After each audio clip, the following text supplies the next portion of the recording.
Kalau zaman dulu Rasulullah SAW itu bisa menguasai dunia hanya dengan Quran dan hadis. Apakah sekarang kita baca Quran dan hadis yang beda, Nabi?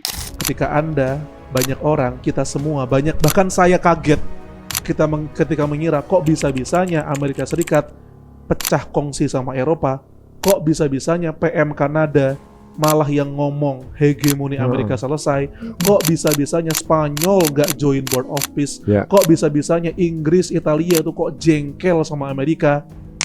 Sesuatu yang bahkan gak pernah kita pikirkan 3 bulan, 4 bulan lalu.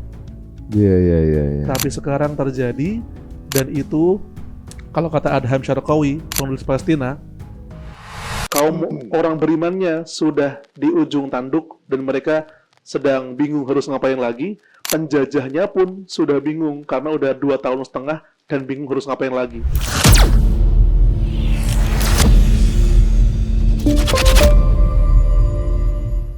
Jelas, kaum muslimin kalau sudah beriman, kalau sudah beramal soleh, itu akan masuk ke sebuah bar yang minimum. Orang beriman tuh punya semacam, kalau apa ya, bukan kartu as, tapi dia punya privilege dari Allah.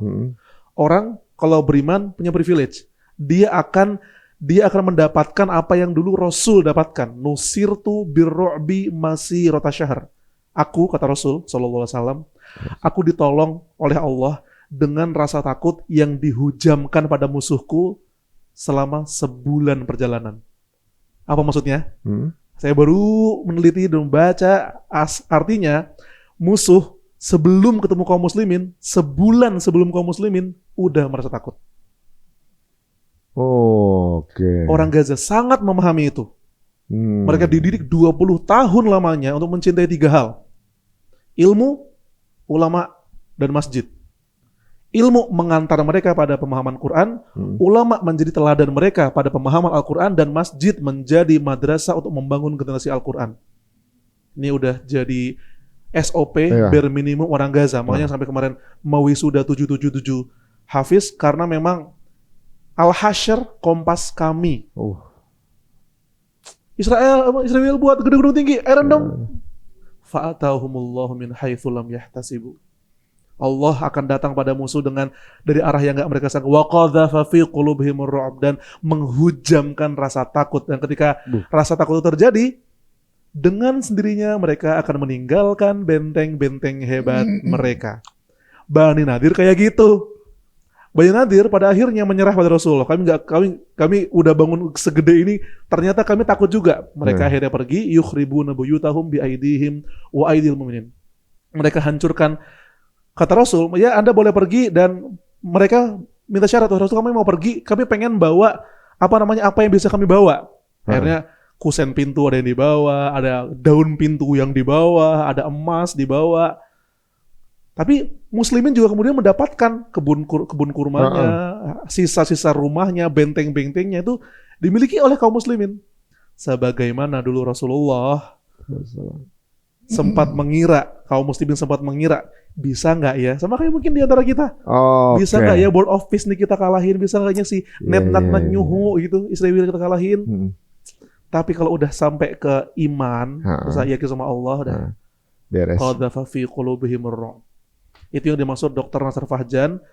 Hamba-hamba Allah ini 3 kerjaannya: menyuramkan wajah musuh, it's done. Selesai di 2023. Pencitraannya habis sudah. Habis. Waliyadkhulul masjid. Next pekerjaan kita adalah membebaskan masjid. Membebaskan Al-Aqsa. Jadi kalau dilihat di sekarang nih, apakah sirah berulang selalu? Ya, maksudnya Nabi itu nggak pernah bohong. Apa yang sudah diucapkan, yang terjadi, semua yang kita rasain ini kayak suratnya kayak baru turun sekarang kan rasanya. Kalimat itu kok menghujam sekali ya. Karena sahabat-sahabat dan para mujahid itu sering berkata seperti itu. Ketika mereka berjuang 4 abad setelah Rasul, ketika Salahuddin berjuang 5 abad setelah Rasul, ada masa-masa di mana Salahuddin berkata, atau Nur berkata, seakan-akan ayat tentang kemenangan Allah itu turun kepada kita sekarang. Padahal dia sudah turun 14 abad lalu, kalau bagi Salahuddin 5 abad lalu, tapi seakan-akan dia sedang turun sekarang untuk kita. Karena sebenarnya buminya sama, Tapi peristiwanya ya repetisi sunnatullah. Iya. Bahwa akan ada kedzaliman, bahwa akan ada kebenaran. Kadang kedzaliman Allah takdirkan untuk menang sementara, tapi pada akhirnya wal aqibatu lil muttaqin. Kesudahan yang baik itu milik orang-orang bertakwa. Polanya itu aja. Jadi kalau mereka nyari sebenarnya senjatanya umat muslim apa? Jadi kalau nggak salah, kalau dari obrolan ini jadi seolah-olah kayak oke lah mereka punya Iron Dome, tapi ternyata para pejuang Palestina ini punya Iron Heart. Iron Heart. Iya dong. Iya. Ya kan hati mereka tambah Ya, ada satu kisah menarik. Boleh aku ceritakan, Bang? Gimana? Jadi ada seorang security di Gaza, security di rumah sakit Gaza, didatangi sama guruku lagi bawa bantuan. Security ini gak kayak security, kayak pejuang dia. Guru saya nanya, pertanyaan sama kayak di antara kita, Bang, emang gak takut sama helikopter, tank-tank, Israel? Kan mereka punya sesuatu yang gak mereka punya. Gini jawab security-nya. Allah itu menyifati besi dalam Al-Quran dengan sebuah diksi ba'sun syadid. Besi punya kekuatan yang besar. Iya, helikopter mereka besar kekuatannya. Merkava mereka besar kekuatannya. Tapi tahu nggak? Di Al-Isra, Allah itu menggambarkan hamba-hamba Allah yang membebaskan Al-Aqsa dengan diksi yang Allah gunakan untuk mendeskripsikan kuatnya besi. Ketika Allah gambarin besi, wa anzalnal hadida fihi ba'sun syadid, kami turunkan besi yang punya kekuatan yang besar. Maka dalam Al-Isra, ibadana uli ba'sin syadid, kami punya hamba yang punya kekuatan yang besar. Maka nih seperti bilang kepada guru saya, kalau mereka ba'sun syadidnya kekuatan besar di besi, ba'sun syadidnya kita adalah pada hamba-hamba Allah ini. Wih, Iron Heart, benar banget ya. Benar, confirm. Aku nulis itu di awal-awal Tufanul Aqsa. Karena diksinya sama-sama punya ba'sun syadid, kekuatan yang besar. Dan itu kata-kata ba'sun syadid itu diulang kalau nggak gambarin besi, gambarin hamba-hamba Allah yang bebasin Al-Aqsa. Nah masalahnya apakah kita itu orangnya? Nah tergantung. Itu dia. Jadi pertanyaan itu adalah sebenarnya challenge buat kita ya. Bukan orang Allah nentuin orangnya cuma ini, enggak juga. Kalau kita yang ngebaca dan ikut ambil peran ya berarti siapa tahu itu buat kita gitu kan. Benar. Ini menarik guys. Jadi ibaratnya kalau dari zaman dulu para sahabat itu ketika Rasulullah ngomong sesuatu, mereka kepengen mereka yang menjadi nubuah itu kan gitu kan. Benar. Umar sampai sedih. Ada yang bilang salah satu sedihnya Umar itu adalah ketika Rasul lagi naklukin Khoibar. Ingat bang ada kisahnya, hampir setiap hari nyoba buat naklukin Baitul Khoibar, kagak bisa-bisa. Abu Bakar padahal. Rasul bilang malam tuh, pokoknya besok akan aku beri sebuah bendera ini kepada seorang lelaki yang dia mencintai Allah dan Allah mencintainya. Dengan laki-laki ini insya Allah kita akan bisa bebasin Khoibar. Umar bilang, satu-satunya aku ngarep dalam hidupku, ngarep menjadi laki-laki yang Rasul sebut itu. Siapa ya? Siapa yang jadi laki-laki yang Allah, yang Rasul sebut akan megang panji itu ya? Pagi-paginya Umar sedih. Kenapa itu? Karena apa? Rasul bilang, di mana Ali? Ternyata yang Rasul cari adalah Ali. Ali lagi sakit ternyata. Kemudian Rasul ludahi dan ludah berkah beliau di matanya Ali sampai sembuh matanya. Dan dengan izin Allah, Ali membawa bendera itu untuk membebaskan Khoibar. Sahabat-sahabat tuh pengen menjadi orang yang Rasul sebut itu. Maka dari itu, orang-orang Gaza punya doa khusus. Allahumma stakhdimna wala tastabdilna. Ya Allah, gunakan kami dan jangan gantikan kami. Masya Allah. Udah dibantai masih merasa ingin nambah lagi ya. Iya. Ingin nambah menjadi orang yang dipilih. Ini bayangkan ya waktu Rasulullah bilang siapa yang menaklukkan Konstantinopel adalah pemimpin terbaik, pasukan terbaik kan? Iya betul. Sampai ada sahabat Nabi siapa sebelumnya? Ada Muawiyah bin Abi Sufyan. Abu Sufyan kan? Ada Abu Ayyub Al-Ansari juga. Abu Al-Ansari juga. Iya. Yang mereka kepengen, ya itu mungkin saya kali gitu kan. Keoptimisan itu yang mestinya dimiliki oleh semua orang ya. Exactly itu dia. Itulah mengapa ketika aku keliling ke Sulawesi, ke Solo, ke Sumatera, saya bilang ke teman-teman, di hadapan gerbang baru sejarah ini, Allah memberikan kita kesempatan yang setara. Bukan siapa yang paling dekat sama Al-Aqsa Iya. secara jarak, Ya, tapi siapa yang paling dekat sama Al-Aqsa secara jiwa. Masya Allah. Bukan siapa yang paling dekat sama Al-Aqsa secara geografis, namun siapa yang paling dekat pada Al-Aqsa secara persiapan dan kelayakan jiwa, kelayakan iman. Dan Al-Aqsa namanya adalah Al-Aqsa, artinya yang paling jauh. Masjid yang paling jauh ini mungkin sedang menunggu siapapun Anda yang usahanya paling jauh. Insya Allah. Jadi apapun profesinya teman-teman semuanya, lakukan hal yang terdekat dengan kemampuan kalian untuk membela Al-Aqsa. Jadi bentuknya bisa macam-macam. Bentuknya bisa macam-macam. Tapi yang paling penting dari itu adalah jadilah muslim yang terdidik dan mendidik. Kalau sudah terdidik, kalau sudah mendidik, kita nggak akan mudah kagetan. Ya. Dan kalau ada board office, deal of century, Anda nggak kaget lagi. Itu pentingnya. Ini poin penting. Dengan ilmu kita nggak akan mudah kaget pada usaha-usaha musuh untuk menjatuhkan mental Anda. Jadi kayak udah pernah denger gitu ya. Udah pernah dengar? Sejarah berulang terus. Dan apa yang dilakuin sama Trump dengan board of peace-nya itu juga dilakuin sama Firaun, sama Namrud. Iya. Emang kalau mau selesai tuh ada aja Ada tingkahnya aja. gitu. Ya kata Ustaz Felix bilang ya, orang kalau udah mau tenggelam, mau jerami lagi ngambang juga dipegang kan. Iya juga. Upaya-upaya terakhir ya. Iya. Oh, jadi ada optimisme yang kita dengarkan hari ini guys. Nggak semuanya itu kayaknya masih kelabu aja. Siapa tahu dari rencana-rencana yang mereka atur adalah merupakan pintu keterpurukan mereka sendiri. Ya, siapa tahu ya mereka mau ngebangun Gaza ini, kita mau dibangun dengan konsep yang mereka konsepkan. Di sisi lain, mereka yang tadinya kolaborasi mau kemarin gempur Gaza, mereka lagi konflik sendiri kan? Betul. Ada ayatnya tuh. Apa tuh? Tahsabuhum jami'an wa qulubuhum syattah. Di Al-Hasyr lagi. Kalian mengira mereka bersatu padu padahal mereka berpecah belah. Ada lagi, la yuqatilunakum jami'an illa fi qura muhassanah. Mereka musuh-musuh kalian tuh tidak akan memerangi kalian kecuali di tempat yang berbenteng atau di belakang tembok. Lanjutannya, ba'suhum bainahum syadid. Permusuhan di antara mereka sangat besar. Tahsabuhum jami'an wa qulubuhum syattah. Kamu mengira mereka bersatu padahal mereka berpecah belah. Ayat itu turun pada Bani Nadir, pada Bani Quraidah, tapi sebagaimana Bang Ari bilang tadi, seakan-akan ayat itu turun di tahun 2025 saat kita melihat Trump menyerang Venezuela, mau menyerang Greenland, membuat Eropa marah. Di sisi lain dia lagi nyiapin lagi bangun juga. Iya, bangun juga. Terjadi sesuatu yang bahkan di luar ekspektasi kamu. Namun begitulah sejarah. Sejarah seringkali terjadi di luar kalkulasi Anda. Sejarah selalu memberikan plot twist yang nggak diduga. Betul sekali. Ya banyak juga yang mungkin melihat ya kejadian Venezuela malah menguatkan Gaza. Betul, setuju.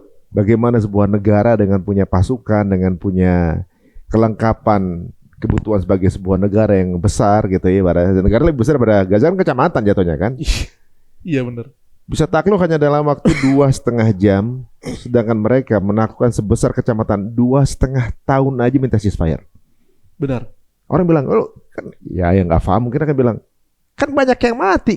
Kemenangan bukan dari banyak yang mati. Iya. Berhasil dia nguasain tempat itu kan. They are thinking in another dimension. Orang Gaza itu berpikir di dimensi yang lain.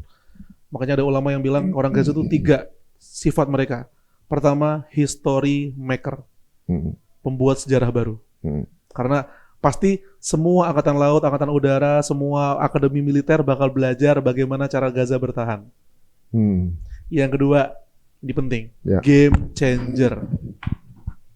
Jadi pola lama mereka udah bubar semua. Aturan main yang seharusnya dibuat sama Amerika dan sekutunya, kagak. Gua punya aturan main gua sendiri, kata orang Gaza.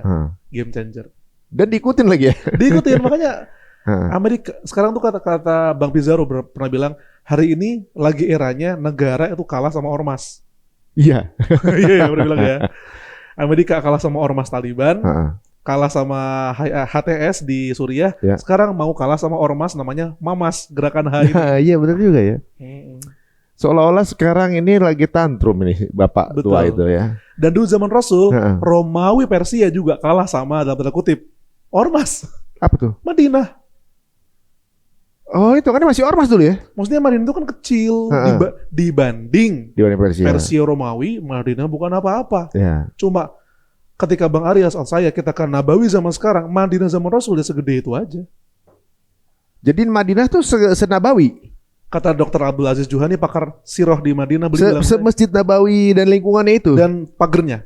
Segitu Madinah. Madinah itu aja. Gomamah, tau ya? Hah? Itu hitungannya dulu bagian agak luar dari Madinah. Masjid Gomamah? Iya. Zaman Rasul. Makanya Rasul ketika sholat istisqa mengajak sahabatnya buat berkumpul di lapangan luas yang agak di pojok Madinah, itulah Masjid Gomamah. Di sampingnya Gomamah baru ada pasar Manakhoh. Itu juga dulu bukan sentral banget Madinah, cuma dia adalah sebuah pasar yang Rasul bangun untuk menyelisihi dan menghancurkan dominasi pasar Bani Qainuqa yang udah eksis sebelumnya. Gitu. Segede itu. Tapi Rasulullah SAW pernah bersabda, umirtu biqaryatin ta'kulul qura. Aku diperintahkan Allah untuk datang ke sebuah desa yang kata Allah, yang kata Rasul, desa ini akan memakan kota-kota yang lain. Salah satu nama lain Madinah yang unpopular adalah akalatul qura, pemakan kota-kota. Makanya ketika saya bilang Romawi Persia kalah sama ormas, karena Romawi yang sangat besar menguasai Eropa, Turki sebagian Afrika, Persia yang menguasai Afghanistan, kemudian Iran, Irak dan Sungai Eufrat, Syam gitu, kalah sama orang Madinah yang bahkan ketika Rasul wafat, daerah kaum muslimin itu cuma tinggal 3, Makkah, Madinah, Taif. Karena hampir semuanya gak mau bayar zakat. Kecil banget, penuh dengan musibah, tapi sebagaimana kata Bang Ari, sejarah selalu menyimpan plot twist. Ormas ini yang mengalahkan Persia dalam 30 tahun, ormas ini yang menundukkan Heraklius dalam waktu 15 tahun. Sampai-sampai ada seorang sahabat yang berkata, pas kecil aku melihat Persia ngalahin Romawi. Pas remaja aku melihat Romawi mengalahkan Persia. Pas aku tua, aku melihat kaum muslimin mengalahkan Romawi dan Persia, dan itu hanya terjadi dalam 15 tahun. Masya Allah. Kalau kita ngomongnya sekarang, seolah orang yang cuma ngelihat hal dari permukaan aja bilang kita sangka halu. Iya betul. Ya kan? Pasti begitu kan? Iya betul. Nah, betul. Banyak loh podcast kita nih sering banget ketika di kolom komen tuh mereka nih ngomong halu. Pasti ngomongnya begitu kan? Ahlan. Silakan, nggak apa-apa. Memang seperti komentar dari dulu. Begitu juga dulu di Hondak. Hondak lapar 5 hari, Rasul sampai menaruh batu di beliau, kemudian tali dengan kainnya. Sahabat-sahabat tuh ada yang nggak bisa makan, bahkan kan panjangnya 5 kilo. Setiap sahabat itu di pos 1, pos 2, pos 3. Saking sahabat terus jaga posnya, kencing aja nggak bisa, mohon maaf. Ke MCK, mundur bentar buat buang air kecil, itu nggak bisa karena kalau dia ke kamar mandi, pos dia pasti akan dilewatin sama kudanya musyrikin Quraisy. Tapi pas momen Khandaq itu, Nabi Muhammad justru memberi kabar gembira, Allahu Akbar. Allah akan berikan kepada kita Romawi. Allah akan anugerahkan kepada kita Persia. Allah akan menganugerahkan kepada kita Yaman. Sahabat senang. Tapi ada nih orang-orang di kolom komentar. Apa kata mereka yang di kolom komentar nih? Orang munafik maksud itu. Muhammad katanya dia akan bisa sama sahabat-sahabat yang menaklukkan Romawi, Persia. Itu sahabatnya ke kamar mandi aja nggak bisa. Mana itu? Halu. Gitu ngomongnya, persis. Ya Allah. Jadi memang beda. Memang beda orang yang beriman dan yang tidak. Orang beriman itu tadi ketika aku bilang 10.000 orang depan mereka, sahabat bilang apa? Hadza ma wa'adanallahu wa rasuluh. Ini yang sesuai dijanjikan Allah dan Rasulnya. Dan Allah dan Rasulnya pasti benar. Tapi yang gak mengilmui iman dengan baik, halu. Kita lihat sejarah sedang ditulis ketika Anda, banyak orang, kita semua, bahkan saya kaget ketika mengira kok bisa-bisanya Amerika Serikat pecah kongsi sama Eropa, kok bisa-bisanya PM Kanada malah yang ngomong hegemoni Amerika selesai, kok bisa-bisanya Spanyol nggak join Board of Peace, Ya. kok bisa-bisanya Inggris, Italia itu kok jengkel sama Amerika. Sesuatu yang bahkan nggak pernah kita pikirkan 3 bulan, 4 bulan lalu. Iya. Tapi sekarang terjadi, dan itu kalau kata Adham Syarqawi, penulis Palestina, kaum orang berimannya sudah di ujung tanduk dan mereka sedang bingung harus ngapain lagi. Penjajahnya pun sudah bingung karena udah 2,5 tahun dan bingung harus ngapain lagi. Ketika yang beriman sudah di ujung tanduk dan yang penjajah sudah bingung mau ngapain, disitulah Allah akan turun langsung untuk mengusaikan segalanya. Mirip ya, Nabi Musa udah di ujung tanduk, gak ada tempat kabur lagi, kemana-mana dikejar sama. Ternyata Allah cari jalan keluarnya di situ. Iya. Pertolongan turun pada saat sudah di ujung misalnya. Betul, pertolongan turun saat sudah di ujung. Board of Peace itu bagian dari ujung tanduk itu. Seolah-olah. Seolah-olah. We want to present you new Gaza concept, indah, megah, tanpa nyawa, tanpa perasaan penghormatan kepada luka orang Gaza. Tapi kadang-kadang di ujung tanduk ini sebuah seleksi. Tepat sekali. Karena pada saat di ujung tanduk bisa aja tuh pas yang berada bersama Nabi Musa. Oke deh, saya bersama Firaun aja. Saya jangan dibunuh ya, saya bersama sini gitu kan. Pasti ada yang begitu kan. Iya. Ketika di ujung tanduk, mana ada yang milih untuk nyebrang, ada juga yang stay. Iya. Kan untuk nyari selamat. sebelum ayat Nabi Musa ada Tuhanku bersamaku, kan kalimat itu adalah jawaban bagi orang Bani Israel yang berkata, Musa, inna lamudrakun, kita ketahuan. Kita ketahuan nih, gimana nih, kita nggak bisa menang lagi. Ada orang kayak gitu, sounding kayak gitu. Ujungnya adalah kalimat, kalla inna ma'ya rabbi sayahdin. Tidak ada Allah yang bersamaku.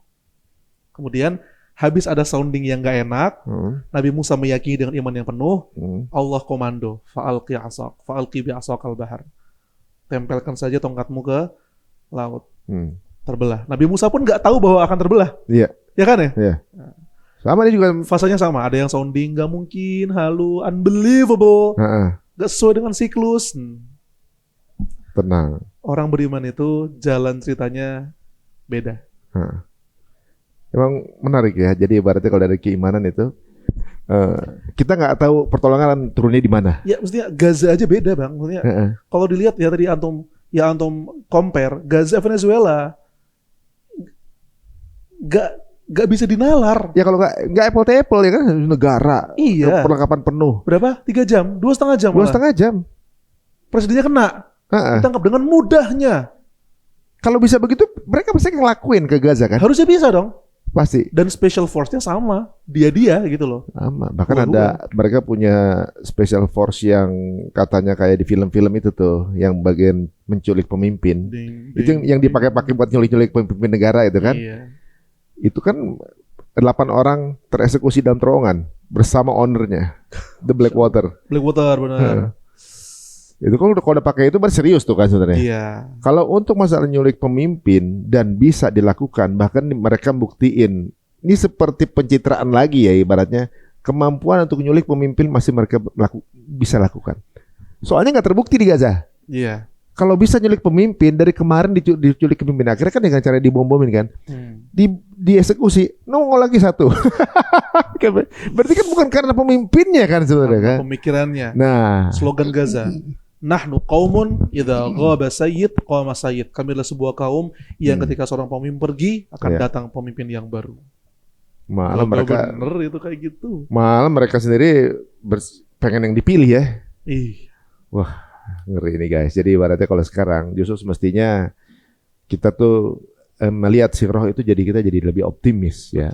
Mungkin di ujung-ujung seperti ini kayaknya makin terhimpit segala macam. Bahkan mungkin di antara kita atau di antara para pemimpin ada yang oke kita merapat ke sana aja di biar aman, pasti ada. Ya kan? Betul, yang merapat-merapat pasti ada seperti itu. Tapi udahlah. Teman-teman masing-masing punya tanggung jawabnya masing-masing di hadapan Allah nanti kan. Dan ini menarik pembicaraan kita ya. Kalau kita relate, berarti si roh itu adalah seperti kompas buat kita ya. Si roh adalah kompas, setuju banget. Dan bagi sirah Rasulullah, ada ulama berkata, dalam sirah Rasulullah, Al-Aqsa sendiri juga adalah kompas. Can we elaborate? Coba. Sedikit. Al-Aqsa itu selalu muncul selalu Allah sebut saat keadaan kaum muslimin sedang jatuh-jatuhnya. Pertama, ketika Rasul lagi diboikot, seakan nggak ada jalan buat naik lagi. Ya. Diboikot 3 tahun, Abu Thalib wafat, Khadijah wafat, pulang dari Taif 10 hari, difitnah dan segala macam. Allah sebut Al-Aqsa. Subhanalladzi asra bi 'abdihi lailan. Kamu jangan anggap jatuh Muhammad ini belum selesai. Ada sebuah narasi baru namanya Al-Aqsa. Kami perjalanan kamu ke Al-Aqsa. Pas jatuh, Allah sebut Al-Aqsa. Yang kedua, Rasul bersabda, "U'dud sitan baina yaday sa'ah." Tolong hitung 6 hal ini akan terjadi menjelang kiamat. Yang pertama, mauti. Kematian saya adalah tanda kiamat. Tapi setelah Rasul bilang mauti, thumma fathu Baitul Maqdis. Habis saya mati, justru yang terjadi adalah pembebasan Baitul Maqdis. Para sahabat, ketika Rasul wafat, orang-orang munafik pada bilang, ngapain? Katanya punya mimpi, bebasin Palestina. Nabi Muhammad wafat, yang lainnya pada murtad. Nabi palsu bermunculan, gak ada yang mau bayar zakat. Sahabat-sahabat, al-amru laisa huna walakin hunak. Bukan masalah yang di sini, tapi yang di atas sana. Dan benar, tahu nggak bang? Rasul wafat semuanya nggak baik-baik aja. Orang yang nyubi Islamnya mengira Islam akan hancur. Pembebasan Al-Aqsa terjadi 5 atau 6 tahun setelah wafatnya Rasulullah. Kedua Umar ya? Iya. Insyaallah. Al-Aqsa selalu menjadi kompas di saat keadaan tidak baik-baik saja. Sekarang lagi dijajah, dinistai, Board of Peace. Merinding ini. Sangat mungkin setahun, 2 tahun, 3 tahun terjadi sesuatu yang bahkan di luar ekspektasi siapapun yang membuat kita semakin dekat pada pembebasan Masjid Al-Aqsa. Siapa kira Suriah bisa bebas dalam 30 hari? Siapa kira Trump bisa tengkar sama tetangganya sendiri? Siapa kira Presiden Mesir bisa kemudian bilang, saya mohon maaf kepada bangsa Mesir? Terbaru. Siapa bilang Uni Emirat Arab kalah di Yaman dan Somaliland?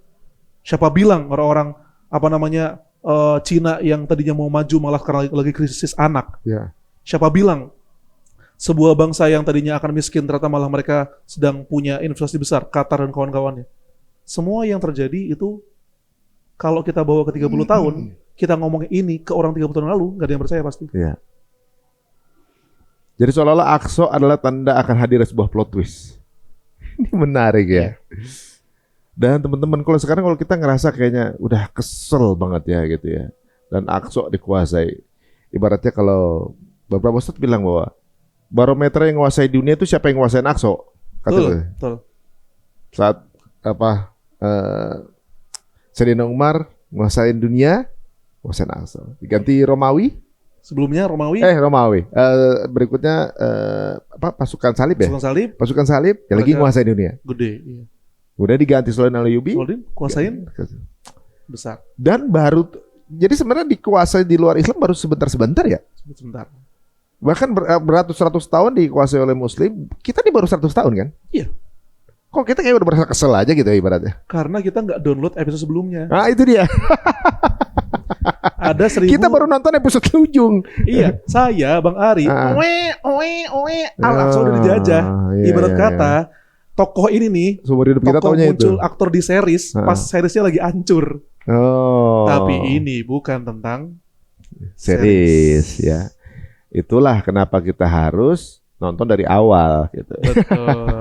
Wah ini banyak nih yang terkuak ya. Sebuah optimisme baru yang kita dapatkan. Justru sebenarnya kita kalau ngelihat sesuatu itu kayak ke depan terus, kayak kita ada kegusaran atau juga mungkin unpredictable yang happen ke depan ini seperti apa sih, kok gini mulu segala macam. Ternyata nggak perlu sulit-sulit, cukup kita pelajari apa yang udah pernah terjadi kan ya. Dan itu repetisinya pun bukan cuma sekali kan. Iya. Kenapa kita nggak belajar dari situ kan? Sebenarnya gini, mereka kan nggak belajar sirah. Mungkin bagi mereka ketika nguasain dunia atau nguasain suatu negara itu akan langgeng selamanya kali. Mungkin kan, ya mungkin mereka pikir begitu kan. Betul. Bisa nguasain seperti itu kan. Kalau bagi umat muslim kan ini sebuah fase. Episode saja. Episode aja. Dan guys, si bapak tua ini nggak mungkin bertahan 10 tahun. Enggak. Udah ada kebijakan dia pun nggak bisa bertahan 10 tahun. Dia ngejalanin aja berat, apalagi udah tua kayak gini. Dan kita ini umat yang kalau bisa dibilang seperti pegas. makin ditekan makin melontar, benar nggak? Betul. Kalau lagi nyaman malah bahaya, benar nggak? Iya, umat ini dalam sejarahnya Heeh. dipukul di Palestina, muncul di Andalus. Dipukul di Andalus, muncul di Istanbul. Dipukul di Istanbul, muncul di Malaka. Hmm. Dipukul di Malaka, muncul di Afrika. Dipukul di seluruh dunia, muncul di Gaza. Dipukul di Gaza seluruh dunia bangkit. Nah, tegas. Ummatun lan tamut, umat yang tidak mati Heeh. sampai Allah menakdirkan dia mati ketika matahari terbit dari barat. Masya Allah. Bayangin guys, Gaza dipukul, seluruh dunia ngangkat bendera Palestina. Negara mana yang nggak ngangkat, coba bayangin. Jadi semuanya, baru kali ini dalam sejarah ada satu negara yang diakui oleh rakyatnya, bukan pemimpinnya ya. Bener. Mayoritas rakyatnya itu mengakui. Ya karena semua orang punya fitrah ya, jadi mengakui seperti apa yang benar gitu ya. Dan ini Gaza merupakan satu cermin yang membuka semua kedustaan. Semua yang kelihatannya bagus, orang-orang baik selama ini ternyata adalah iblisnya di belakang itu semua. Jadi ibaratnya siapa yang punya norm-norm hak asasi manusia, demokrasi segala macam, justru mereka lah sebenarnya yang melanggar itu semua. Iya. Bilang demokrasi, ada UN, tapi ada veto. Mana ada demokrasi kayak gitu? Iya. Ya kan? Bilang hak asasi, free speech segala macam, orang Amerika membayar pajak untuk Gaza. Sekarang negaranya sendiri di IDF kan oleh mereka Betul. sendiri. Ulama bilang ada 3 kebohongan kebongkar Gaza. Heeh. 1, dunia akhirnya tahu Israel ternyata bukan bangsa yang senyum, we are tolerant, enggak, ternyata ada hancur. 1. Heeh. Yang kedua, dunia tahu ternyata pemimpin Eropa itu standar ganda. Heeh. Yang ketiga, dunia tahu bahwa ternyata hukum internasional itu pura-pura. Yes. Tadinya sounding ini cuma dari kaum muslimin, ya tadi. Yang ngebuat kita kumpul sekarang berdua adalah pidato si PM Kanada ini yang mengiyakan 3 pesan yang kita yakini sebelumnya itu. Dia sendiri ya udah ini ya, Iya, nge-break itu semua ya. nge-breaknya. Terima kasih PM Kanada. Jadi guys, sekarang udah nggak perlu pesimis, optimis saja karena semua hal ini adalah sebuah kode-kode yang Allah kasih pelan-pelan untuk mereka yang paham. Dan untuk sekarang ini teman-teman semuanya, penggambaran udah diungkapkan tadi sama Baik Gar. Semestinya kalau zaman dulu Rasulullah SAW itu bisa menguasai dunia hanya dengan Quran dan hadis. Apakah sekarang kita baca Quran dan hadis yang beda, Nabi? Mak jelek sekali itu. Waduh, nggak maksudnya. Iya, mau jelek. Berarti senjatanya sama. Senjatanya sama. Cuma makainya aja nih. Makainya beda. Nah, itu. Yang mudah-mudahan Bang Gira masih mau diundang lagi sama kita ya. Iya, amin. Siap. Ya. Selalu Bang. Wah, ada nggak Iya, lagi. mungkin pesan-pesan terakhir untuk teman-teman sekarang yang ini mungkin agak sedikit agak ya marah, gusar dengan apa yang terjadi saat ini? Pelajarilah sejarah. Hmm. Teman-teman semuanya. Sejarah ada 3 hal yang membuat sejarah penting bagi kita. Yang pertama, sepertiga Al-Quran adalah sejarah. Interesting. Al-Quran adalah kitab suci, tapi Allah menakdirkan sepertiganya adalah sejarah, itu pasti nggak main-main. Yang kedua, sejarah dalam Al-Quran itu fungsinya untuk meneguhkan jiwa nabinya. Quran surat Hud ayat 120, wa qul naqussu 'alaika min anba'ir rusul ma nuthabbitu bihi fuadak. Sebagaimana Gaza dikuatkan dengan energi sirah nabawiyah dan kisah-kisah Al-Quran, bahkan operasinya tongkat Musa, batu Daud, namanya aja pakai nama Al-Quran itu, ya kan? Maka sejarah yang sama juga akan menguatkan jiwamu dan membuat kamu tidak mudah stres. Yang ketiga, sejarah adalah akumulasi dari pola-pola masa lalu, dan siapa yang berhasil mempelajari pola masa lalu, dia akan bisa mempelajari pola masa depan. Al-Hasyr ayat 18. Ya ayyuhalladzina amanu taqullaha wal tandur nafsun ma qaddamat lighad. Ya wahai orang beriman, bertakwalah pada Allah dan hendaklah setiap jiwa melihat apa yang telah dia lakukan di masa lalu untuk memproyeksi masa depannya. Berarti kalau belajar Quran sama hadis sama sirah ini dan hadis tentunya juga kita seperti dikasih pola pattern yang kita bisa pakai mock up-nya untuk kita pakai untuk membaca masa depan. Masya Allah, memang Quran ini kitab yang holistik banget ya. Para ilmuwan bilang kalau saya ahli mata, saya kok bisa dapat ini mata ya? Ini baca Quran kemarin ahli ekonomi, saya kalau baca Quran, saya selalu setiap lembarnya ada insight ekonomi di dalamnya. Luar biasa. Ya, itu kan? Itu tangga keempat dari pemaknaan Quran. Namanya adalah menghasilkan ilmu yang baru. tangganya sahabat, tangga puncak. Apa itu? Membaca Quran untuk diamalkan. Makanya mereka generasi Al-Quran berjalan. Masya Allah. Hadis. Makin penasaran sama Quran kan teman-teman semua. Apalagi saya yang udah tua begini ya. Teman-teman semua, kalau merasa menarik pembicaraan kita hari ini, monggo silakan share link ini sebanyak-banyaknya ke teman-teman yang lainnya. Dan jangan lupa juga untuk follow Bang Edgar, apa IG-nya untuk yang baru kenalan nih sekarang. Baik, IG saya tadinya Edgar Hamas, sekarang jadi @ceritaedgar. Mohon maaf agak sama ya. Oh iya. Gak apa-apa emang. Ini kan, kan cerita tuh siro kan? Iya, cerita siro. @ceritaedgar, kalau Gen Saladin @gen.saladin.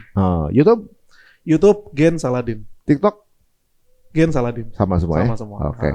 Kalau gitu teman-teman semua, sampai ketemu lagi di episode berikutnya. Assalamualaikum warahmatullahi wabarakatuh.